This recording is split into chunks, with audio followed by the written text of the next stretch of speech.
After the brilliant capture of Tyre, Alexander and his army, exhausted but victorious, knew their journey was far from over.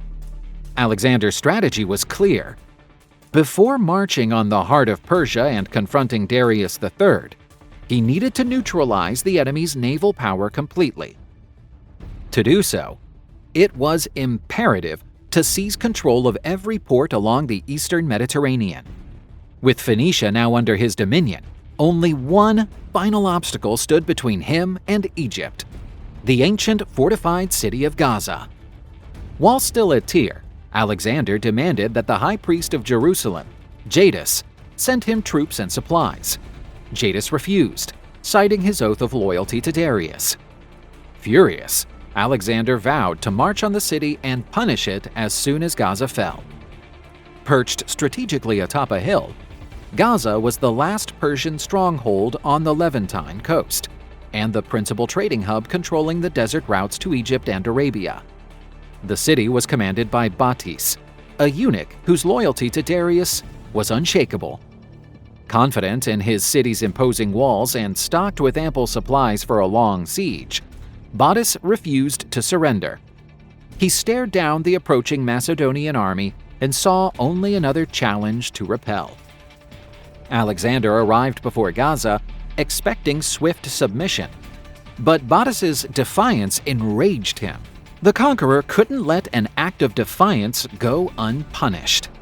It would be seen as weakness by the rest of the empire. The siege was declared.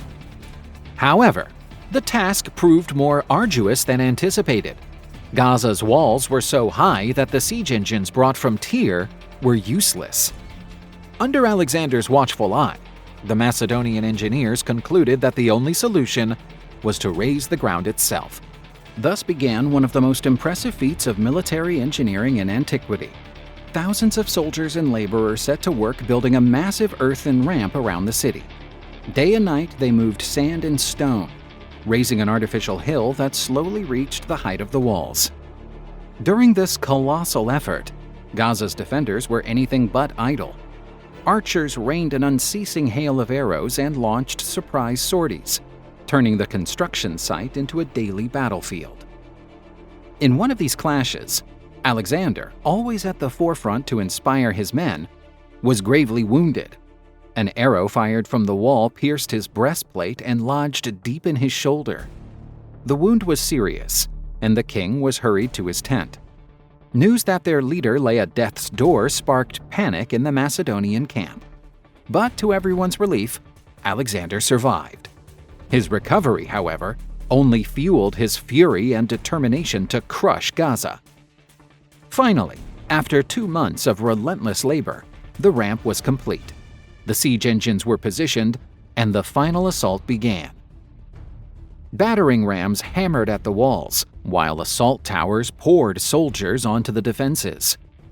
3 times the Macedonians attacked, and 3 times they were repelled by Batis's fierce resistance. On the 4th attempt, led by a recovered Alexander thirsting for revenge, his troops finally breached the walls.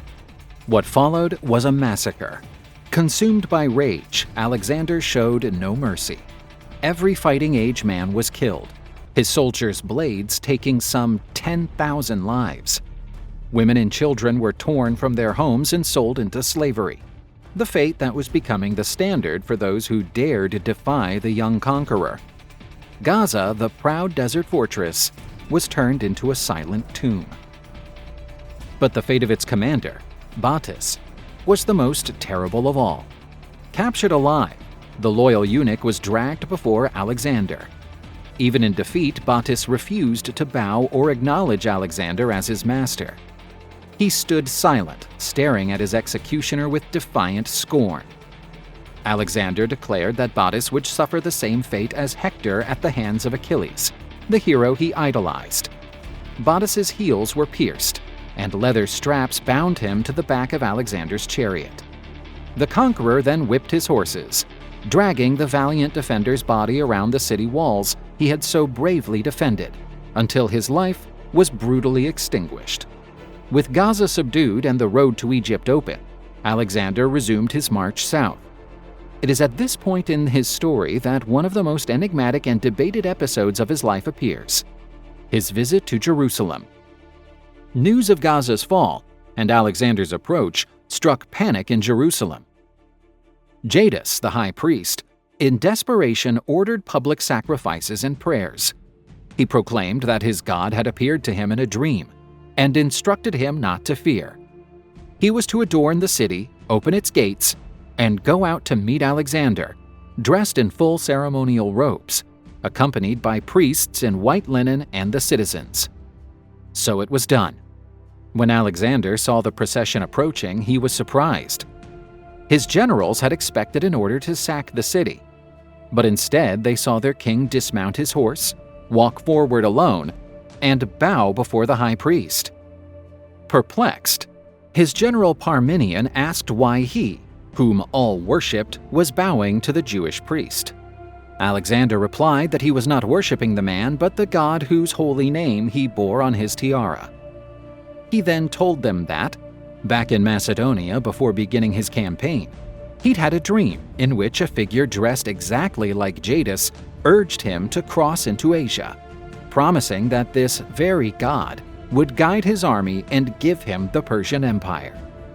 Led into the city, Alexander was taken to the temple, where he offered sacrifices according to Jewish tradition.